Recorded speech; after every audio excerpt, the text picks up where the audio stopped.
Muito bem. Existe revolução na música? Existe, né? Vamos dizer assim, né? Falo a partir da minha perspectiva e do pouco que eu entendo, tá? Tudo assim, eu estou falando provisoriamente aqui, tá? Como seguindo o bom e velho Aristóteles, a partir do conselho do bom e velho professor Olavo de Carvalho, só pode dizer que realmente conhece alguma coisa quem pode dar uma explicação conclusiva dessa mesma coisa, né? Então, que a música pode ser revolucionária, sim, em seu processo de aperfeiçoamento ao longo do tempo, sim. Mas enquanto a música coordenada com revoluções, né? A partir de quando que isso se processa? Bom, alguns registros indicam que parece que na França, início do século XX, quando as primeiras apresentações de jazz começaram a ser realizadas lá, né, na Europa, né, ali no caso em Paris, parece que a, a agitação que o jazz produziu inicialmente ali gerou até tumultos, violência, né, brigas, porque a música move, como o professor Lava mesmo explicou, a música está muito ligada à função do planeta Marte, que é a função, né, da marcha da guerra, vamos dizer assim, da condução das coisas, né? Quer dizer, ó, que a música está ligada ao movimento, não tem a menor dúvida, né? Vamos pegar um exemplo bem simples e bem idiota até. Você pega lá os desenhos lá do Tiny Toons, você pega lá o Frajola, por exemplo, ou o Pernalonga. E claro, muitos dos desenhos, desses desenhos clássicos aí, que inclui aí sobretudo o personagem Pernalonga, você tem algumas valsas ali de Chopin, né? Mas em alguns momentos em que você vê lá, por exemplo, o Frajola ele está querendo capturar lá o Piu Piu, ele está sempre andando ali, né, na pontinha dos pés, né, sorrateiramente. E quando ele está andando, você vê que toda uma orquestra acompanha ele, né? Cada passo, tan tan tan tan tan tan tan tan tan tan tan tan tan, tan, né? Toda hora ele está andando, está fazendo. Cada movimento ali dos personagens é acompanhado por uma por um instrumento musical. Então a música é movimento, realmente. E o que dizer da geração beat, né? Ou a geração beatnik, que basicamente proporcionou toda uma filosofia que depois veio se incorporar num estilo de música muito influente que é o rock and roll. As bases do rock and roll remetem não só ao country, como o professor Lau falou, ao country, ao blues e ao jazz. E ao longo do tempo, né, no processo de enriquecimento do rock e posteriormente do heavy metal, as bases começaram a se tornar a própria música erudita. Se você pegar o guitarrista, o ex-guitarrista, um dos melhores guitarristas, né, de todos os tempos, que é o Ritchie Blackmore, membro fundador do The Purple, você, nas entrevistas dele, ele mesmo diz, eu nasci na época errada, porque ele é um cara que é um dos músicos, né, da atualidade, um dos roqueiros da atualidade, que mais entende de música erudita, de música clássica, né? Inclusive ele colocava, incorporava muitos elementos até de Bach em, em algumas das canções do Deep Purple, né? Você pega lá Highway Star, você vê ele fazendo isso, né? Ele e o tecladista John Lord, né? Colocando as fugatas de Bach. Você tem até todo um álbum do Deep Purple dedicado à música clássica, né? Então você vê que também, se você pegar aquela geração de músicos que surgiram nos anos 60 e que eram nascidos ali na década de 30 e 40, o que, que eles tinham para trás de influência? Não só o blues e o jazz, mas existia uma música erudita, né? A história do Elton John é assim, né? A dos Beatles é assim, do Rolling Stones, The Purple, Pink Floyd, o The Doors, né? Entre outras grandes bandas ali. Essas são as top, vamos dizer assim. O Led Zeppelin, o Black Sabbath, mais tarde o Uriah Heep, né? O Yes, né? O Emerson, Lake Palmer. Toda essa essa geração de músicos que nasceram naquele olho do furacão ali no período da guerra, da Segunda Guerra, e que eram jovens ao longo de todo o período da Guerra Fria, eles não eram pessoas incultas, né? Não eram intelectuais, mas não eram pessoas é, não eram pessoas. Primeiro que são pessoas extremamente criativas. Você não precisa comparar um Elvis a Beethoven. Mas você não vai dizer que o Elvis não é uma pessoa talentosa, né? E todos eles são de uma geração, né, de um tempo onde a cultura, sim, né, aquela cultura mais universal, aquela cultura mais elevada, né, ou a alta cultura, como diz o professor Lau, era uma presença muito mais marcante do que já na minha geração. Eu que sou nascido no final dos anos 70. Né? Então eu já tenho influência, eu já na minha geração você já tem em termos de cultura musical e de outros tipos de culturas, né, que surgiram, né, em paralelo à alta cultura, eu já tenho influência dessas duas bagagens. Mas a bagagem mais, ao longo de um bom tempo da minha vida, a bagagem cultural mais influente foi mais a cultura de massa, porque eu nasci no tempo em que a cultura de massa explodiu. Né? Já a geração dos meus pais e dos meus tios nasceram num tempo em que a cultura de massa já não tinha tanta projeção. Então os valores deles também foram adquiridos de uma alta cultura que estava mais presente daquele tempo. Né? Anos 40, anos 50, anos 30. Então, é claro que na medida em que o rock surge e ganha corpo, ganha presença e começa a ganhar também, né, os estilos vão se formando a partir de Little Richard, Chuck Berry, Bill Haley, em seguida aparece Elvis, né, um homem bonitão com a sua bela voz, cantando as canções populares adaptadas para o rock. Bom, aí o rock se torna o mainstream, como se diz, e ganha.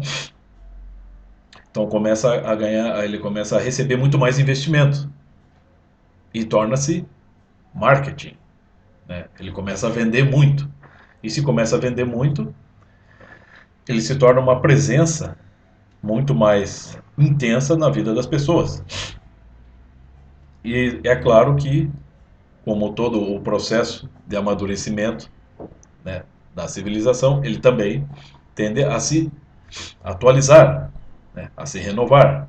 Né? Então, a partir da influência de Elvis e de Chuck Berry, Little Richard, Bill Haley, entre outros, começam a aparecer as bandas de rock. Né? Deve fazer um resumão aqui para não ficar muito prolixo. Né? E então vem surgindo Rolling Stones, Beatles, Pink Floyd, né? Yardbirds, entre outros, que basicamente são rhythm and blues, mas que com o tempo, né, criativos como foram, né, naquele tempo, proporcionaram, assim, vamos dizer, bandas inventivas, né, profícuas, começaram também desfrutando de bons contratos com estúdios e de tempo, né, e de dinheiro para investir nisso, começaram a explorar cada vez mais campos bastante diferentes dentro da produção musical. Uma das pessoas, um dos artistas que mais influenciou toda aquela geração foi o próprio Frank Zappa, né, que é o cara, basicamente também um dos responsáveis pelo surgimento da música eletrônica. Né. O Frank Zappa, não só ele, mas ele é um dos responsáveis pelos mix. Né. Então foi uma explosão de criatividade e, de certa forma, se formou uma nova cultura. Né. E, é claro, como vivemos na era das revoluções, e como é claro que fazer uma revolução marxista ou uma revolução gramscista, né, por meio de seus agentes, estão sempre atentos aos melhores vetores para se inserir, vamos dizer assim, o movimento de esquerda, né? Qual que é a intenção do movimento de esquerda? É exatamente, né, o movimento marxista. Qual que é a intenção do movimento comunista internacional? Se não, né, formar um novo mundo, uma nova ordem em que você abole a presença de Deus e você erige deuses humanos, né, em regimes totalitários, que tornam a vida das pessoas insuportáveis. Eu acho que não há necessidade de fazer um histórico do comunismo aqui, porque você pode assistir às aulas do Olavo, você pode assistir às aulas do pessoal do Borborema, entre outros, né? Assistir os documentários de Roger Scruton, né? Os áudios de Mário Ferreira dos Santos, enfim, né? Além dos livros, obviamente. Então, a bagagem de documentos e de aulas, né, de fontes para se pesquisar o comunismo hoje é muito grande. Então, basicamente assim, o comunismo é um movimento revolucionário e a intenção é exatamente destruir uma ordem e colocar outra no lugar. E geralmente esse processo se dá de forma violenta e a ordem que se instaura, ela proporciona algo muito parecido com o que é descrito por George Orwell em 1984, onde o homem se torna Deus e ele, vamos dizer assim, se impõe da pior maneira sobre os seres humanos. Mas o processo revolucionário ele vai se dar por muitas vias e geralmente vai se dar de um modo insensível, ou seja, de um modo que as pessoas não percebam. Isso já era uma pauta na praxis marxista e se tornou mais intensa e mais sofisticada a partir das obras de Antônio Gramsci, como podemos perceber na leitura do próprio Antônio Gramsci ou como o professor Olavo muito bem explica. Aqui no Brasil, ninguém melhor que o professor Olavo para explicar isso, não é mesmo? Então é óbvio que na música não seria diferente. A partir do momento em que o rock se torna popular e se torna uma influência, e a partir também do momento em que se percebe que muito da própria filosofia do rock ela tem as suas bases no movimento beatnik, tipo Jack Kerouac, Allen Ginsberg, entre outros poetas beat. É claro que isso é um prato cheio para os movimentos revolucionários, já que Jack Kerouac e Allen Ginsberg são explicitamente esquerdistas, não é? Você já tinha também o que pode ser considerado o menestrel marxista, que seria o Bob Dylan. E o Bob Dylan é muito influente. O Bob Dylan faz muita propaganda comunista por meio da expressão folk dele, né? Mas ele também, ao mesmo tempo que, você vê, a gente tem que reconhecer méritos e deméritos, ao mesmo tempo que o Bob Dylan é um cara até muito cristão. Ele escreve muitas letras cristãs. Você pega aquele álbum, eu não estou com o álbum aqui agora, que é o The Times, They Are Changing, né? Os tempos estão mudando. Você tem aquela foto de capa, ele olhando assim, um olhar meio perscrutador, né? E grande parte das letras ali são letras cristãs, né? Ao mesmo tempo que ele insere também propaganda marxista ali. John Baez faz isso até hoje também. Então você tem já um estilo de música que é o rock que é muito influente, né, já no final dos anos 50 já começa a tomar um corpo, né, e começa a sacudir a juventude. Você tem já a influência de muitos desses músicos folks que produzem os seus protestos, e são protestos inteligentes, embora esquerdistas, são protestos inteligentes, são pessoas inteligentes. E você tem, em paralelo, os movimentos revolucionários, né, já que, né, estamos falando de século XX. Então, a era marxista, a era do bolchevismo, da Guerra Fria, enfim, né, da China comunista, de Cuba. Tudo isso aí conflui, né? Tudo isso aí, de certa forma, se articula. Não precisa necessariamente pensar que houve todo um projeto para se criar tudo isso, porque as coisas podem sair fora do controle muito fácil, mas tudo isso sim serve aos princípios revolucionários, comunistas. E tudo isso se articula de alguma forma. Como o professor Lau falou sobre a dialética negativa e sobre a escola de Frankfurt. De fato, a escola de Frankfurt é sim uma espécie de QG dessa difusão de modas que vão testam, né? O QG que produz laboratórios aqui e acolá, né? Onde se testam uma série de coisas para ver se vai pegar. E se pegar, bom, aí você tem já se dá curso a um novo processo revolucionário, né? Particular. Então, como eu disse, na música não seria diferente, né? E eu mesmo cresci ouvindo rock, provavelmente vou morrer ouvindo rock também, heavy metal. Mas a nossa perspectiva, à medida que vamos crescendo e vamos amadurecendo, temos que mudar a nossa perspectiva, temos que compreender a realidade das coisas. Mesmo que isso, como diz o próprio Max Weber, há muitas verdades que não me agradam, mas que elas precisam ser conhecidas. A verdade não está aqui para favorecer este ou aquele indivíduo. A verdade é ter o direito por si, como o professor Olavo de Carvalho disse muito bem. Não tem que favorecer ninguém. Então, para mim, não é um prazer ter que falar mal das bandas que eu escuto. Inclusive, estou escutando aqui. Mas é um prazer poder, como eu disse, incluir, articular, né, todas as bandas que eu aprecio, as bandas de rock, de heavy metal, dentro da minha vida de estudos, de leitura, de compreensão, de busca da verdade, né? Hoje, eu gosto muito mais de rock and roll e de heavy metal, por exemplo, do que há 20 anos atrás, quando eu estava iludido, quando eu acreditava que tudo isso, quando eu superestimava isso. Hoje, essas coisas estão no seu devido lugar, né? Não se trata de abolir isso das suas vidas, não adianta. E se tem uma coisa que eu já deixo claro aqui da minha posição, não adianta o cara, eu me converti, eu sou cristão, católico, eu sou cristão protestante, eu não escuto mais essa música mundana. Não venha com esse papo para cima de mim. Você precisa lidar com as coisas mundanas. Você pega aquele canal lá, o Bíblia Freestyle, não sou muito fã deles, mas eles são caras que curtem rock. E eles têm os princípios cristãos estão muito enraizados dentro deles. Eles fazem pregações excelentes e ao mesmo tempo curtem rock e sabem, né, que nós podemos sim aproveitar podemos usufruir desses bens mundanos sem nos deixar contaminar por eles. É possível sim, porque todo ser humano, ele não, essa coerência, buscar uma coerência total, eu não acredito nisso.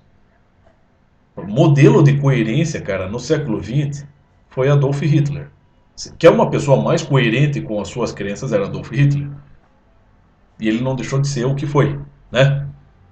Então, antes, possuir as suas contradições, mas saber que você é limitado, né? E que você também tem o direito de gostar de coisas mundanas. Deus permite isso. O que você não pode é superestimar as coisas mundanas, as criações dos homens, como se fossem criações divinas. Isso nós não podemos. E no caso dos Beatles em particular, sim, eles são até hoje muito idolatrados, quase como se fosse uma religião. Isso, se vocês assistirem a série Anthology, que foi produzida alguns anos atrás, o próprio produtor dos Beatles, George Martin, ele mesmo ficou chocado na época, porque as pessoas sim encaravam isso aí. Chegaram a encarar Beatles quase como isso. Tanto que até o próprio John Lennon decidiu, né, para causar, decidiu soltar aquela declaração bastante perversa dele. Aquilo não adianta, sabe? A gente não pode. Tem que saber aquela coisa, derrubar ídolos e reconhecer músicos talentosos, sabe? Quando John Lennon solta a sua famosa declaração da popularidade dos Beatles ser maior do que a de Jesus Cristo e de ele querer soltar uma inútil profecia de que não sei o que vai desaparecer primeiro, se é o rock ou o cristianismo, né? É claro que ele está, sim, provocando escândalo, chamando a atenção para si. E isso causou muito prejuízo para ele mesmo, né? Então é claro que isso é errado. É claro que ele mesmo percebia. Sim, o John Lennon tinha. Eu conheço bastante a biografia do John Lennon, meu filho. Eu sei que o ego dele, ó. Né? Mais tarde, quando ele estava. Se você pegar lá. é, é, Acho que no ano em que ele foi assassinado, ele estava dando mostras de estar amadurecendo, né? Já tinha abandonado todos aqueles ideais, já tinha baixado a cabecinha, né, estava se convertendo ao cristianismo, inclusive uma biografia que até o próprio professor Olavo indica aqui no YouTube. Ele se tornou uma espécie de, o John Lennon se tornou uma espécie de close conservativo, né? Então ele já estava se convertendo ao cristianismo e estava voltando o sentido da sua vida para isso, para esses valores de família, né? Então, infelizmente foi assassinado, mas pelo menos deu tempo dele acordar um pouco, né? Sair daquela ilusão da fama e da grana, né? Mas, vamos dizer assim, voltando ao ponto, todo esse processo ali de evolução do rock, em conjunto com a contracultura, com a revolução comunista, né, que se dá na surdina, culminou, vamos dizer assim, em um dos maiores hits dos anos 60, que sacudiu e ainda sacode muita gente, mais de 50 anos depois, que é a faixa Helter Skelter, né? E é praticamente o protótipo de todo o heavy metal. É óbvio que já haviam outros modelos de música barulhenta, né? Pouco antes de Paul McCartney compor Helter Skelter. E a base da Helter Skelter foi uma faixa do The Who, que é uma faixa que eu amo também, que é I Can See For Miles, né, do álbum Sellout. Mas já haviam outras produções pesadas já, né?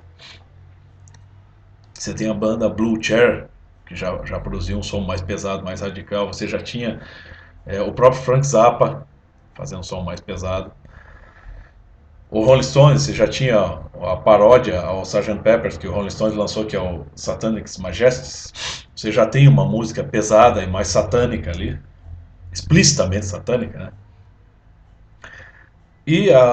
Só que a Helter Skelter, o modo como os Beatles a lapidaram, sobretudo ali o Paul, ela, a estrutura dela é exatamente o modelo adotado dali para diante por todas as bandas de heavy metal, né? Tudo, seja no ritmo, na batida, né? Ela começa com aquele blast beats, né? O solo, o modo de cantar, o Paul faz aquele vocal mais ou menos gutural, mais ou menos rasgado, né? Então ela é revolucionária, uma faixa revolucionária em termos de estética musical heavy metal. Mas ao mesmo tempo, então, ela vai ser revolucionária tanto em sentido positivo, na estética, na criatividade, como em sentido negativo, pelo seu efeito social. Não estou dizendo que pessoas escutam heavy metal e saem fazendo o que Charles Manson fez. Mas o Charles Manson, né, que dispensa a apresentação, que é nascido um psicopata, já é de uma família, já é nascido numa família, nascido no início dos anos 30, numa família desagregada, né, já um delinquente nos anos 40, e sim, um psicopata. É um cara que se engajou muito nos movimentos, né, sobretudo nos anos 60, quando ele já era um homem mais velho que a juventude, ele conseguiu cooptar uma boa parte da juventude, né, para dar curso, para dar satisfação ao seu apetite de destruição, que é isso que o Charles Manson era. O apetite dele era por destruição, né? E não esqueça que o Charles Manson era um ambientalista convicto, né? Muitas dessas ideias assassinas hoje, de que precisamos eliminar o ser humano e, e para que o planeta Terra melhore, isso vem do Charles Manson. Cuidado, viu? Então, o Charles Manson, né, engajado no movimento ali, na psicodelia, no movimento beat, entre os hips, né?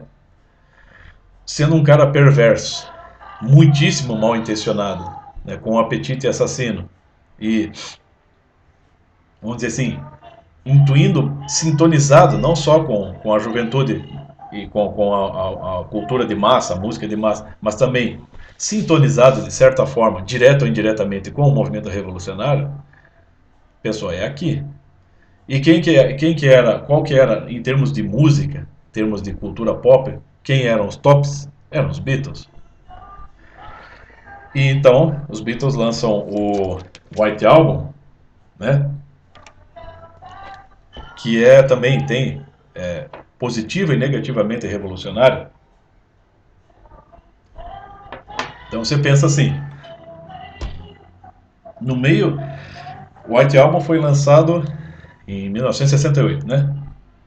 O auge da psicodelia, num tempo em que as bandas também estavam psicodélicas, estavam proliferando, e em que os encartes dos álbuns eles eram assim extravagantemente explorados, eram coloridos e imagens bizonhas, né? Quase como aquelas imagens dos alquimistas do século da Idade Média, né? Então era uma explosão de cores, de formas e de imagens, né? E no meio desse colorido todo, desse mundo bizonho, os caras lançam uma quase tábua rasa, né? Eu estava conversando com um cara por Facebook, num grupo ali de fãs dos Beatles. Ele é da Inglaterra mesmo. Eu falei, disse que isso é uma espécie de jogada de marketing, né? Chamar atenção, né? Cheio de encartes coloridos, psicodélicos, os Beatles lançam uma coisa totalmente branca. E é claro que chama atenção. Sendo os Beatles, chama atenção. E sendo misteriosamente branco, né? Então, é garantia de sucesso, né? Aí esse cara me disse que era uma espécie que esse encarte todo branco do álbum branco foi uma espécie de sátira que os Beatles fizeram com a EMI, porque parece que a EMI sempre foi muito meio usurpadora, né? Os produtores, os gestores da EMI sempre querendo arrogar todos os direitos para si, e parece que até o papel higiênico, né? A EMI vinha com um registro, né, de patente. Então os Beatles, fazendo uma sátira, fizeram um álbum branco como se fosse assim também uma espécie de papel higiênico, né? Então ele tem, esse aqui é uma edição da época, então ela veio com um código ali, né, número de série.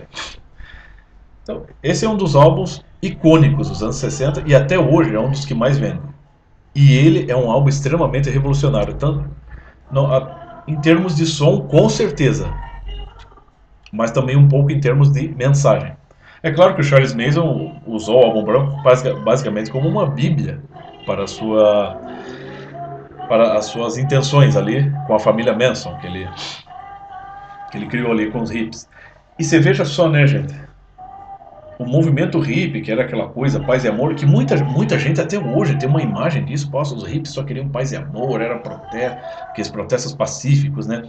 Você tinha um sistema, o Estado, com os soldados apontando seus fuzis para a população e os hippies vinham colocando florezinhas, né, nos canos dos fuzis. Mas espera lá, foram exatamente alguns grupos de hippies que se uniram para uma causa assassina, que foi a do Charles Manson. E se você pegar, se você conhece um pouco a história do rock, o Charles Manson teve envolvimento com uma das bandas mais icônicas dos anos 60 e que era assim, né? Era a banda mais café com água com limão ali dos anos 60, que é o Beach Boys. Claro, eles lançaram Pet Sound, mas o Charles Manson teve um envolvimento com eles muito grande, inclusive ficou hospedado na casa de um dos membros do Beach Boys, né? E é claro, no final dos anos 60, né, utilizando o álbum branco como uma bandeira ideológica, ele promoveu todos aqueles assassinatos, inclusive com o assassinato da Sharon Tate, né, atriz, modelo, que era esposa do Roman Polanski. E então, o que acontece? Você tem o primeiro modelo de heavy metal, que é o Helter Skelter, uma música extremamente impactante, num momento tenso, né, no final dos anos 60, você tinha protesto para tudo quanto é lado, você tinha a juventude saindo do controle, você tinha explosão do uso de drogas, né? E tudo isso fechando, né, nos anos 60 com assassinatos promovidos por jovens, né, liderados por um psicopata, que é o Charles Manson. E aí você vai ter Helter Skelter, né, escrito nas paredes da casa da vítima com o sangue da própria vítima. Quer dizer, é o primeiro momento, vamos dizer assim, que a cultura de massa, que é o rock, então ele está direta ou indiretamente ligado com a violência no seu sentido mais extremo. Né? Mas muita gente que é fã dos Beatles, infelizmente até pessoas da minha família, todos nós aqui somos muito fãs de Beatles, mas a gente tem que olhar a verdade. Em primeiro lugar, mas não era bem assim, foi o Charles Manson que era um maluco, ele interpretou tudo errado, não é culpa dos Beatles. Realmente não é culpa dos Beatles. Mas vamos pensar assim. Inclusive eu já vi alguns amigos meus que são mais céticos. Cara, mas os caras usam até a Bíblia para matar as pessoas, para promover seitas que se matam. Beleza. Pode-se usar a Bíblia para matar pessoas. Realmente. Só que a questão é a seguinte. A Bíblia não é cultura de massa. Primeiro lugar. Segundo, se a pessoa procura compreender o que a Bíblia, seja ela crente ou não em Deus, mas se ela procura compreender a Bíblia, ela vai ver que a Bíblia é, vamos dizer assim, toda a experiência humana que está registrada na Bíblia, na sua sintonia com Deus, né? Ali você vê um conjunto de, entre outros valores fundamentais, de um conjunto de advertências. Se você fizer isso, vai dar nisso. Toma cuidado. Né? Portanto, a Bíblia por si não incita ninguém à violência. Tá? É como no caso daquele um Zé Manezinho, né? Um pastorzinho de merda, um, talvez um pervertido inconsciente que, né, confundiu adúltera com adultera, né? Foi feio aquilo. Então, isso não foi culpa da Bíblia. Então, a base da Bíblia é justamente a salvação da alma. Agora, qual que é a base do rock, da filosofia do rock? Ela não é assim. A base da filosofia do rock já é uma espécie de causar, ela tem uma tendência a mover o espírito e os corações, sobretudo da juventude, para o quê? Tomarem uma atitude diferente da dos seus pais. Ele promove uma espécie de ruptura tradicional. Ideologicamente falando, filosoficamente falando. É sim isso. Eu sei porque eu me informo. Eu vou atrás das coisas. Eu sei que funciona assim.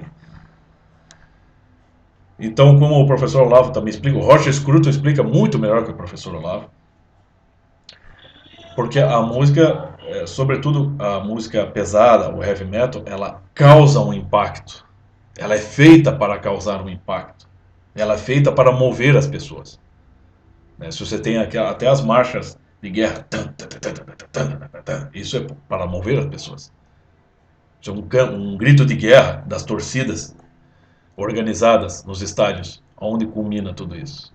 Então você tem que olhar a coisa como ela é. Então, quando o Paul McCartney, sentindo-se desafiado a produzir algo mais extremo do que já estava sendo produzido por outras bandas famosas, ali, no caso até o The Who, que era a banda mais pesada também na época, ele não só consegue produzir um som mais pesado, mas mais sofisticado, né? A faixa Hell's Skelter, ela causa um impacto intenso na juventude, pelo seu peso. Você já tinha a faixa Revolution, do John Lennon, né? Que já dá a música já é pesada e a mensagem ela é totalmente marxista. Totalmente. E na Hell's Skelter, bom, a mensagem da Hell's Skelter ela é nonsense.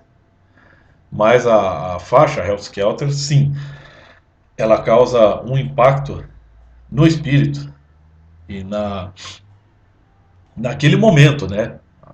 A primeira geração que ouviu Hell's Skelter foi sacudida por isso. Né? E se ela causa essa tensão, ela causa, até hoje, se você escutar, ela causa, mas pense isso nos anos 60. Né? Então, causa uma tensão, sacode os espíritos, e isso é um prato cheio para quem? Para Charles Manson. Né? É claro que é tudo uma maluquice dele, mas a questão é a seguinte: a questão é que voluntária ou involuntariamente, a música, sim, essa música ajudou sim a se projetar todo, a se manifestar toda vamos dizer assim, uma agitação, né, em grupos específicos que culminaram em violência e assassinato. Né? Talvez, mas ele poderia cometer assassinato mesmo sem ouvir a música, mesmo sem haver rock, ele poderia cometer, poderia, né? Mas a questão é a seguinte, a questão é que isso tudo, né, sim, de certa forma, como eu disse, voluntário ou involuntariamente, participa do processo. Se você tem uma música que é feita para sacudir as pessoas e que é uma música pesada, né, e que causa um impacto, e naquele momento onde o mundo todo estava tenso, com uma série de problemas, com revoluções, com guerra, com protesto, a juventude em guerra com a geração dos seus pais, né, a explosão das drogas, né, todos os grandes músicos dos anos 60 se entupiram de drogas. Então tudo isso forma um bolo que é coerente. Não foi projetado, não foi pré-programado para ser assim, mas a questão é que as coisas foram se engajando, foram se articulando e culminou nisso. Então não dá para dizer que não tem ligação nenhuma. Tem, porque a origem de uma faixa, de uma canção como Hell's Skelter, ela já pega uma influência já de uma situação tumultuada e tensa, né, que estava se dando em todo o mundo, socialmente. Né? Quer dizer, tanto socialmente como interiormente, no interior de cada pessoa. Então é claro que ela, de certa forma, participa disso, não intencionalmente, mas participa, né?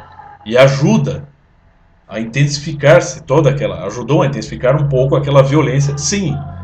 Afinal de contas, como é que fechou os anos 60? Você tinha lá o show Gimme Shelter do Rolling Stones. Como é que terminou Gimme Shelter? Como é que terminou o último show? Né? Terminou com assassinatos.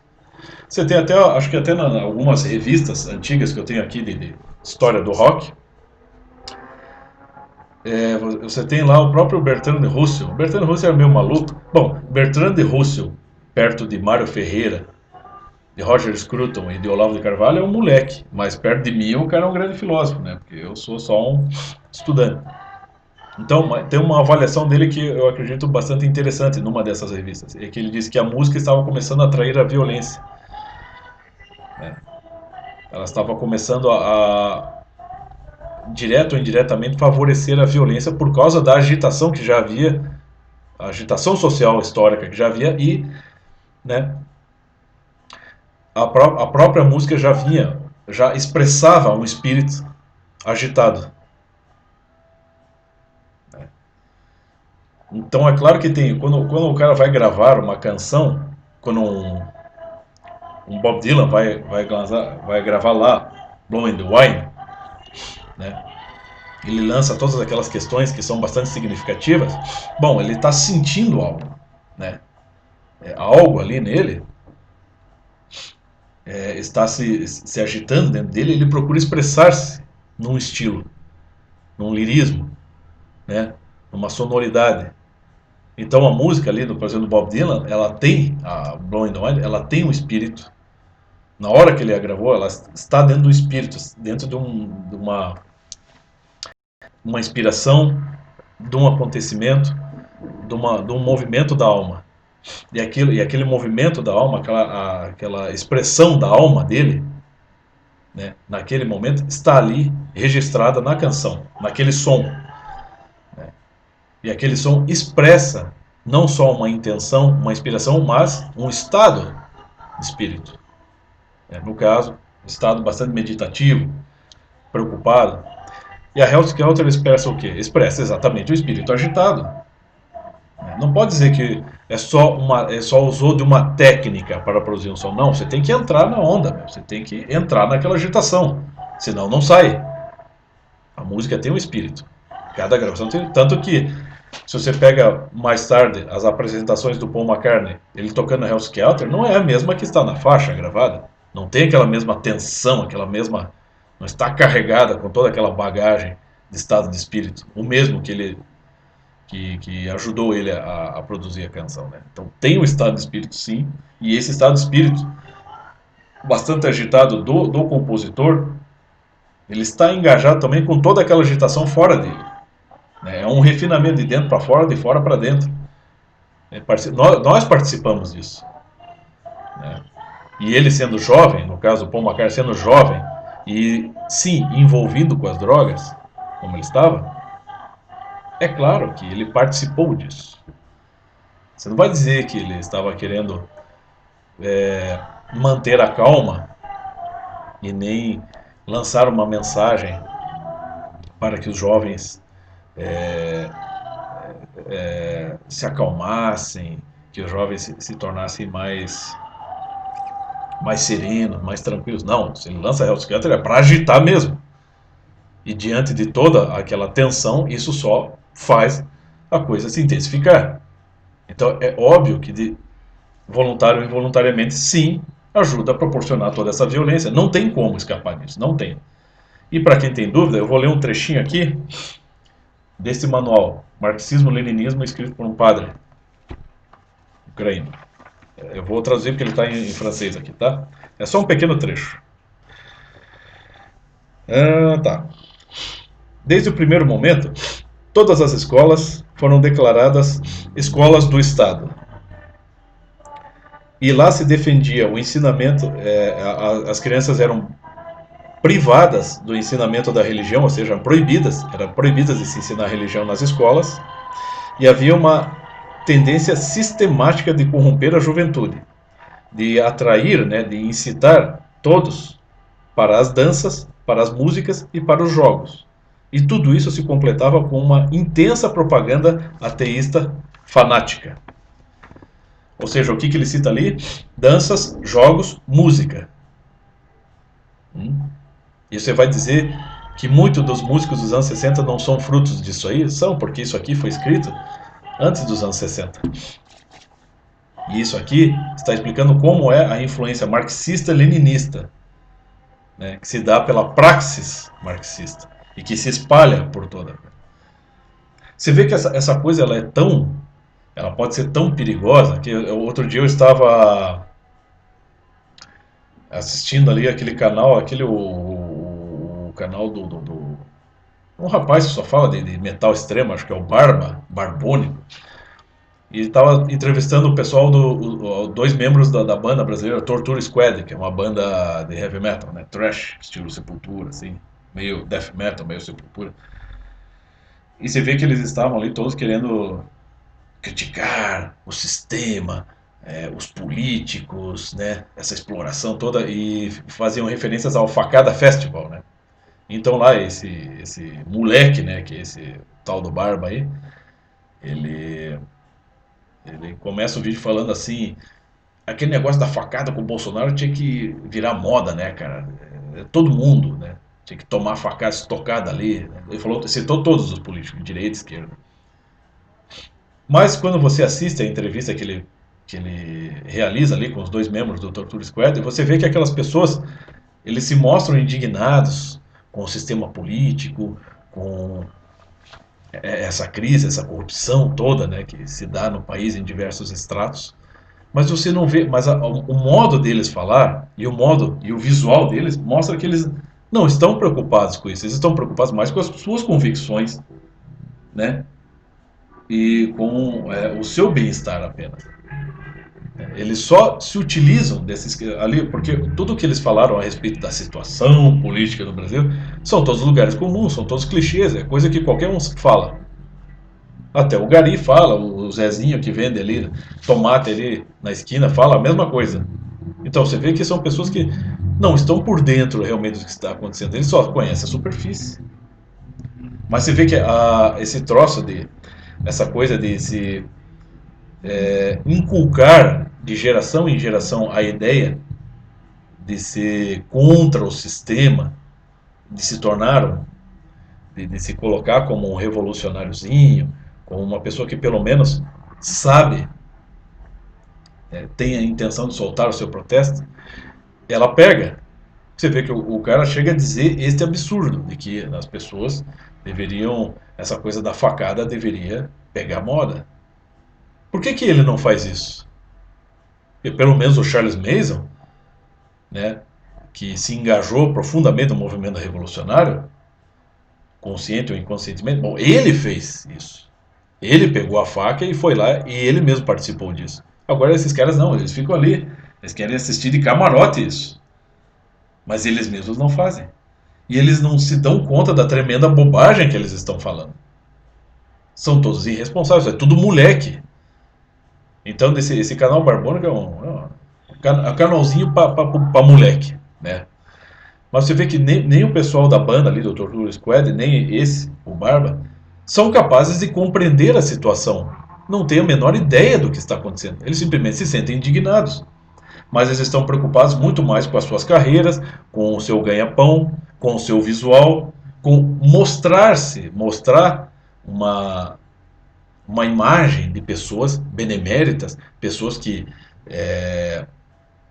sabem expressar o seu protesto, que estão indignadas e que estão preocupadas com a sociedade, quando na verdade não estão, né? Mal só estão falando aquilo ali, só estão se expressando daquela maneira, né, com aquele radicalismo e por meio de uma música que é agressiva, que é o heavy metal, é tudo no piloto automático, porque não conseguindo amadurecer como deveriam, se apegam a uma determinada bandeira ideológica e dela fazem uso para expressar coisas que acreditam e que no fundo são só ilusões. Você não pode acreditar que uma pessoa que matar as pessoas à facada vai melhorar o mundo, né? Que eliminar certas pessoas pelo assassinato vai melhorar o mundo. Não vai melhorar. Nunca melhorou. Desde Caim e Abel nunca melhorou. E tem muita gente que hoje, né, sobretudo hoje, não tem a menor consciência disso, mas é capaz de apoiar isso moralmente, sem nem sequer a própria pessoa fazer um movimento. Então você, no caso aqui o Barbônio, se você acredita que certos tipos de pessoas precisam ser eliminadas à facada para que o mundo melhore, sugiro que você faça isso. Tá? Mas como você não vai fazer isso, que você não é um criminoso, você não é assassino, sugiro que você fique quieto, cale a boca, pare de falar besteira. Porque isso que você fala não só é uma tremenda bobagem, como pode ser até incitação ao crime. Toma cuidado com essas bobagens. Cresça. Todos nós temos que crescer. Eu sigo crescendo, aprendendo coisas, mas também sabendo curtir o que há de bom também no rock and roll, como em outros tipos de música, né? É assim que tem que ser. É claro, eu estou fazendo um resumão aqui, mas a gente tem que saber, em primeiro lugar, observar, buscar a verdade e colocar as coisas nos seus devidos lugares, dentro de uma escala de proporção. Não podemos idolatrar ídolos, né, da cultura de massa como se fossem deuses. E não temos o direito de relativizar os valores que realmente, né, não só mantêm as coisas, mantêm o ser humano, mas que são os valores que realmente nos fazem crescer, que nos fazem ir para frente, que nos tornam humanos de fato. Não podemos relativizar isso. Então é isso, é conhecer a verdade, baixar a cabeça para a verdade em primeiro lugar. Nos tornarmos mais conscientes da nossa situação, do nosso eu. Né? Conhece-te a ti mesmo de Sócrates, como ele fala nos diálogos de Alcibiades. Né? É buscar esses valores universais, porque esses valores universais, esses que fundamentam a nossa existência, esses são em primeiro lugar. Né? O resto vai ser relativo. O resto vai ser mundano. E vai ter um valor relativo e precisa ser, sim, pode ser cultivado, mas com todo cuidado, né? Para que não nos percamos pelos acasos do mundo. né? Nos desviemos dos valores fundamentais e passemos a considerar como fundamentais valores relativos. Ok? Era isso. Desculpe aí a longevidade do vídeo.